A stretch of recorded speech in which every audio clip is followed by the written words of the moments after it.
I don't like WildSpartanz. I don't like his videos, I don't like his attitude, and I don't like that he's generally accepted as a good content creator, even by those who are making videos complaining about him.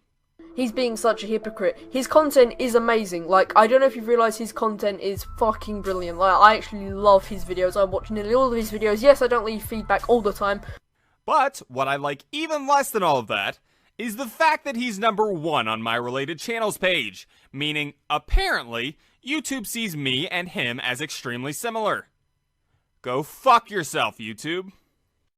Now, when talking about WildSpartanz, there's one thing that you have to either accept or deny, and that's that self-deprecation and acknowledgement is not an excuse for bad practices. If you don't accept that, then you probably won't agree with very much in this video, because WildSpartanz' only saving grace to people, as far as I can tell, is the fact that he knows what he's doing is bad practice and he acknowledges it. So for our first example, let's talk about clickbait. This is what WildSpartanz thinks about the subject. See, clickbait is something that's supposed to be attention grabbing. Something you want to get the audience in with. Not misleading. Everybody thinks clickbait is supposed to be misleading. No, clickbait is supposed to be something that is exaggerated of your video. Quite vague, but with this logic, we can deconstruct a lot of his videos as hypocritical. Here's how I'm assuming he views it. You can name your video "Commentary Channels Are Over," and it's not misleading clickbait because he discusses that topic. However, with the same logic, you can't make this statement. Oh, I regret what I said right here. My sister reacts to BO3 comments. Fucking clickbaited that shit. Clickbaited that shit. Okay. Because this video is his sister reacting to Black Ops 3 comments. You see, Sparta's opinion on clickbait is a slippery slope. If clickbait is supposed to be something exaggerated about your video, then you can't call out this video. You can't call out this video. Nor this, or this. Because all of these videos and titles have something to do with what's happening in the video, and they're just exaggerating it. Then, on the other hand, if you want to say that he's saying that videos need to more strictly follow the title and thumbnail, then he can't make this title and thumbnail. Because, yes, the video is about YouTube, sort of, and yes, the video is about PewDiePie, sort of, but the main topic of discussion is media and the news story written by The Independent. And you could say with the title he's questioning the story since he added the question mark, or he's shocked because he added the exclamation point. However, in my opinion, you're running with a technicality on that argument. But okay, let's say he gets away on that technicality. What's his excuse for his "YouTube is deleting everyone's channel" video? This video is clickbait. Everyone knows it's clickbait. Hell, he even states in the description that the video is clickbait. So having had a misleading clickbait video like this, everything he's ever said about clickbait, or will ever say in the future, is hypocritical. Because if you make misleading clickbait videos, you can't turn around and call out others for the same. So a few weeks later, what's he do? Makes another video about clickbait. That fucking thumbnail. A dude holding a knife up to a baby's fucking head. Are you fucking kidding me, Xility? Good opinion to have, I agree with you. But if he can't have it in the thumbnail, why the fuck can you? Yo, what's up? So today we're going to be talking about one of the most cancerous channels on the internet, WildSpartanz.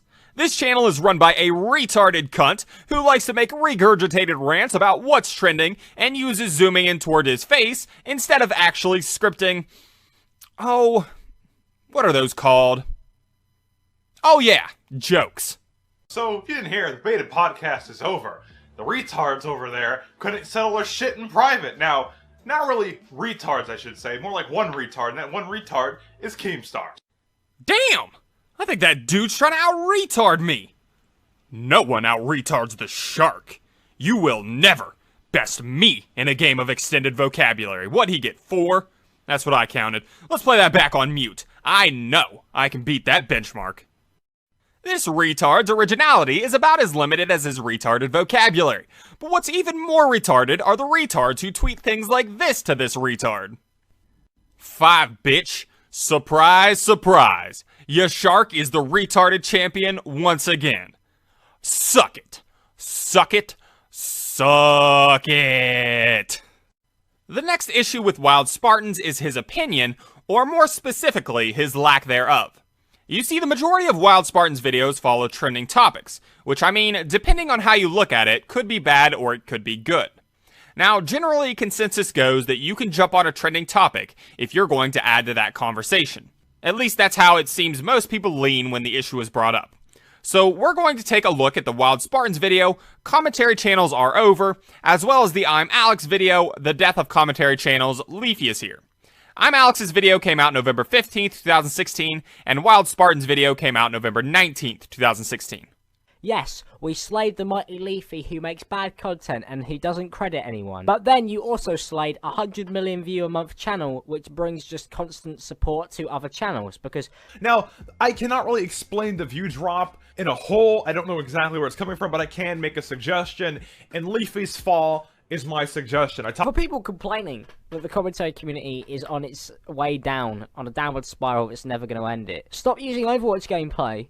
But I had to switch quick because gameplay is literally fucking killing channels at this point. You see, gameplay is a big turnoff to a lot of fucking people. And the way YouTube is it's adapt or fucking die. You can't kill trending topics, and you can't kill drama. So, you know, commentary community's fine. I promise you for sure. YouTube commentaries will thrive and survive, okay? They'll do one of the two, okay? Now, WildSpartanz could have come to basically the same conclusions as I'm Alex here, but given that he's friends with I'm Alex, I mean the two literally run a podcast together called The Trending Topic, I think it's more than likely that Sparta saw Alex's video, took away the main points, and talked about them for his video. So when I'm Alex says something like this during a video about bandwagoning, the problem shouldn't be whether it's a trending topic, or whether it's something that has already been done, or so on and so forth. It should be whether the content is funny, entertaining, good, achieves, adds. You've got to wonder what exactly Spartanz added to the conversation outside of defending his switch to facecam, which is more of a personal thing that doesn't really have anything to do with the topic.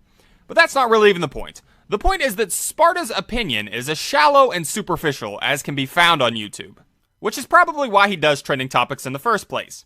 The person who makes the initial video is the one that has to compile the evidence of the claim.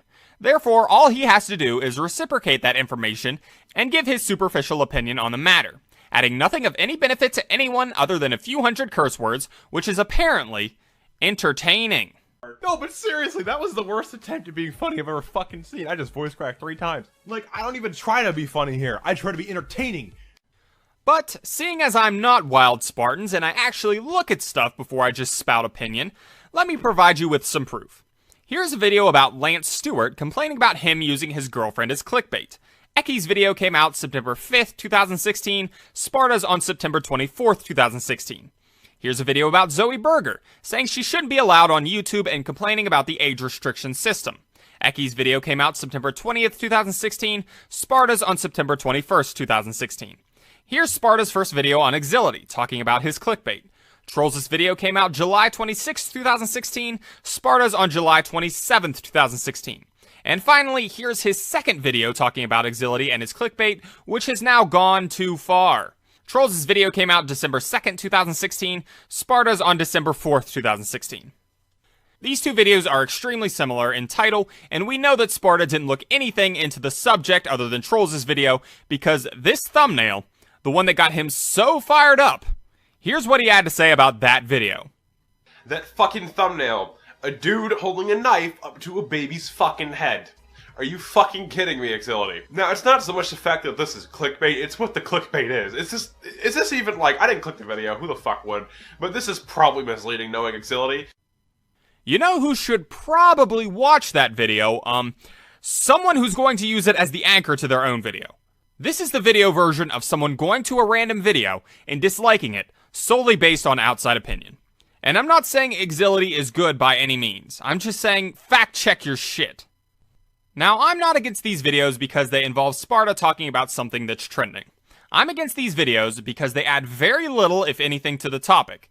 Not comedy, not depth, nothing but popular opinion thrown out onto the internet as quickly as possible so that he can garner some attention. And the fact that his videos come out so close to when the original call-out was released should tell you all that you need to know about how much he actually looked into the situation and how hollow and shallow his observations truly are. But there is a silver lining to this point. Since he's following pre-made points most of the time, it seems like he doesn't really know how to craft a compelling or original argument. So when he does try to venture off and break the mold with an original idea, such as his H3H3 fandom rant, which as far as I can tell was original, his points are so laughably stupid that I can make a video mocking him every step of the way. And I did. And it was fun. And that bitch should deep throat a chainsaw! Well, that should about do it. What's time looking like? 7 minutes? Oh, god damn it! What the fuck am I gonna fill it with? Well, I guess I could... like, mini house tour? So these are the stairs. I like to go up them sometimes. And here's my PS4 collection, some of my games. There's a broken foosball table. Right here's my DVDs. And here's my hot water tank. Recently broke, had to get a new pipe. Oh, good times. Maybe a water bottle challenge. Kids like that these days, don't they?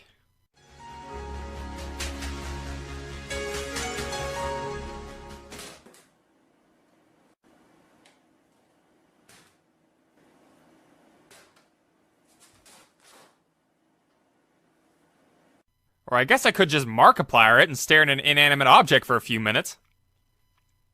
Yeah, I kind of like that one. I think I'll do that.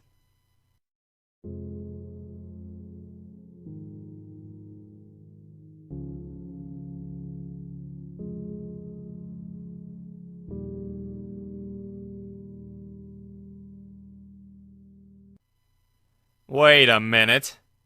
To do anything like that, I'd have to actually get out of my chair. Oh well. 3 minutes of black screen never hurt anybody. I mean, it's not like I actually care about my content. The final issue that I have with Sparta is more personal opinion, so you can take it how you will, but I think his abuse of the YouTube algorithm is one of the most annoying and lazy things about him. Now, I don't know everything about YouTube's monetization policies, but how I understand it is if a video runs longer than 10 minutes, you can put multiple ads on that video, resulting in more ad revenue. And personally, I think that's fine. I think if the video runs over 10 minutes naturally, then it probably took you a good amount of time to edit and work on. But the issue with WildSpartanz is that, majority of the time, his videos do not run over 10 minutes naturally. Let's take a look at a clip from his recent I Am Colorblind Q&A with a Clickbait title video.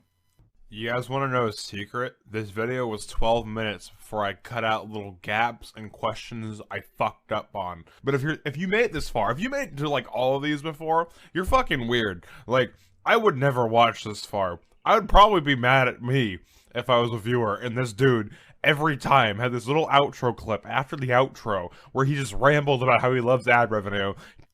This is one of the most infuriating things I think I've ever heard. This faggot is so unbelievably smug that he literally made a 1-minute outro complaining about anyone who watched that far into his shit video that he recorded in 12 minutes.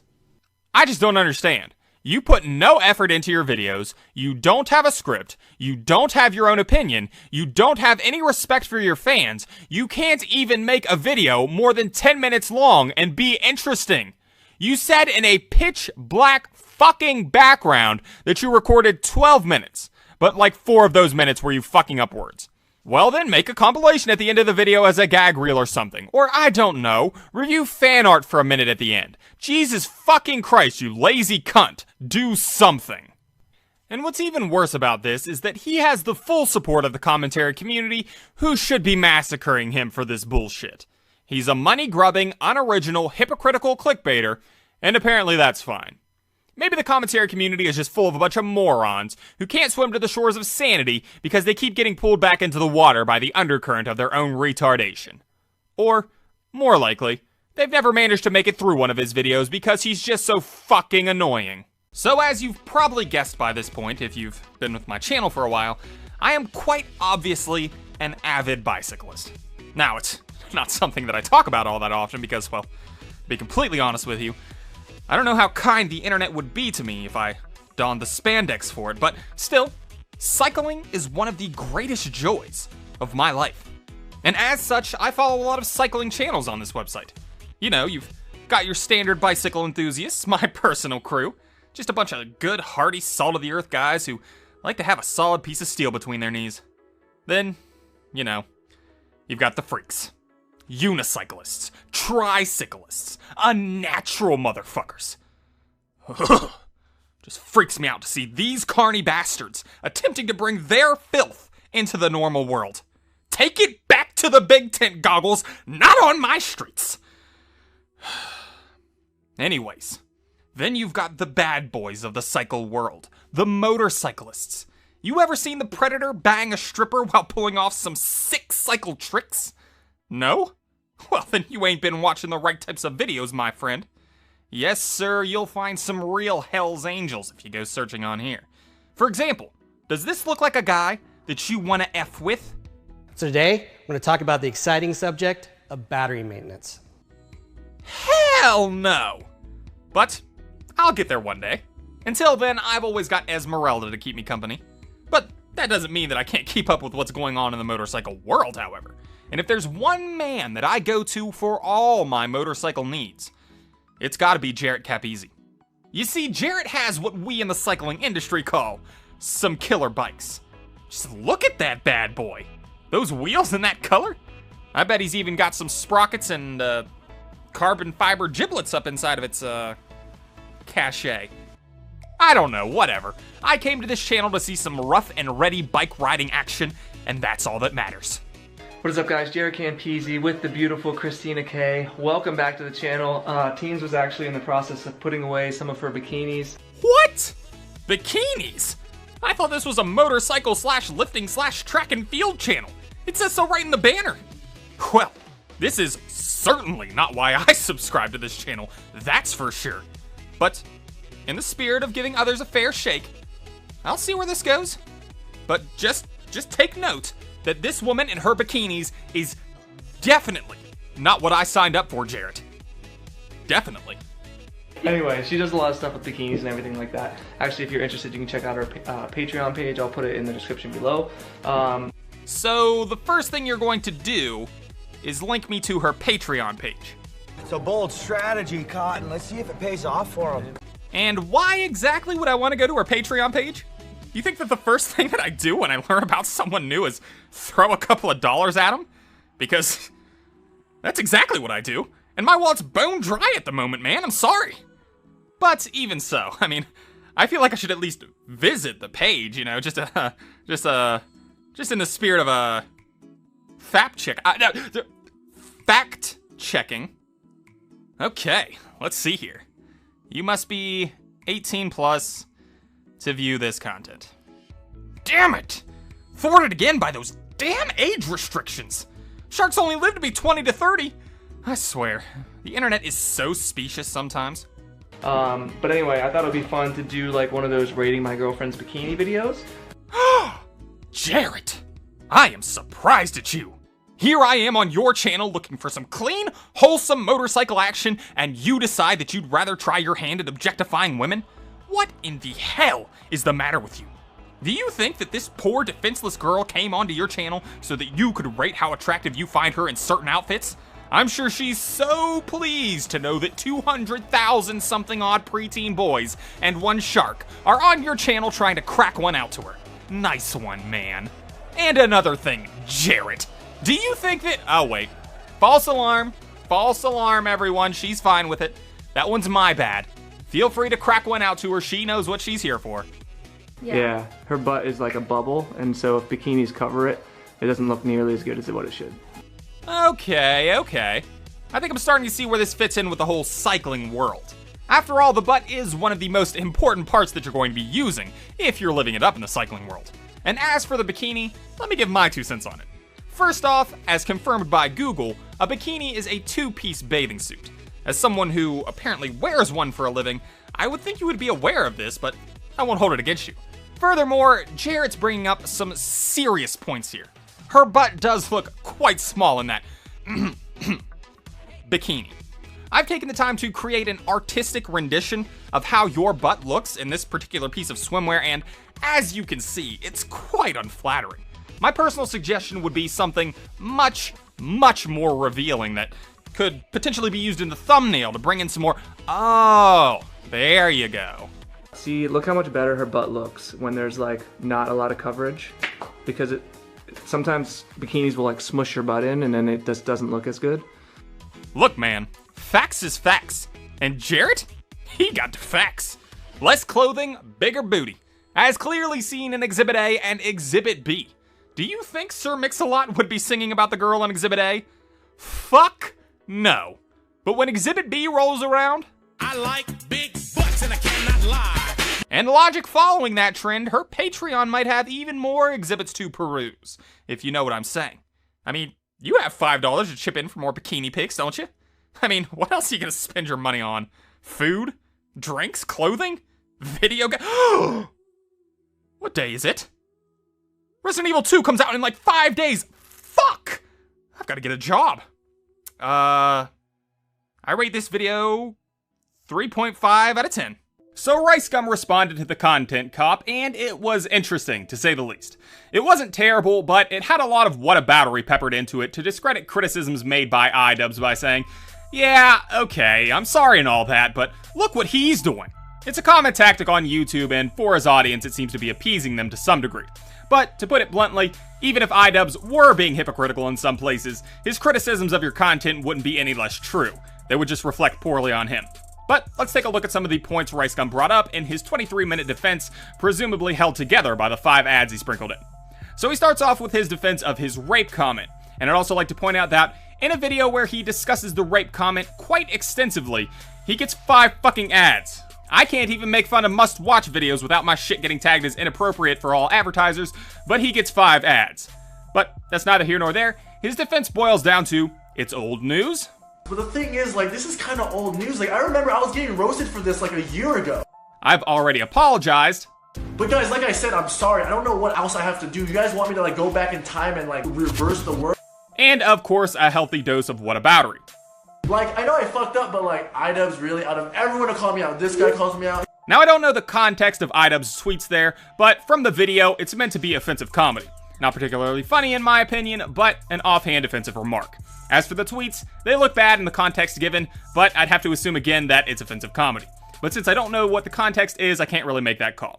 But the difference is, I highly doubt IDubbbz was saying, "I'ma rape your daughter," to an actual rape victim. Whereas in your context, that's exactly what you were doing.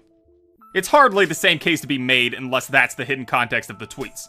Oh, and he also calls up the girl from the "Did It Feel Good Though" video, but we'll talk about that later.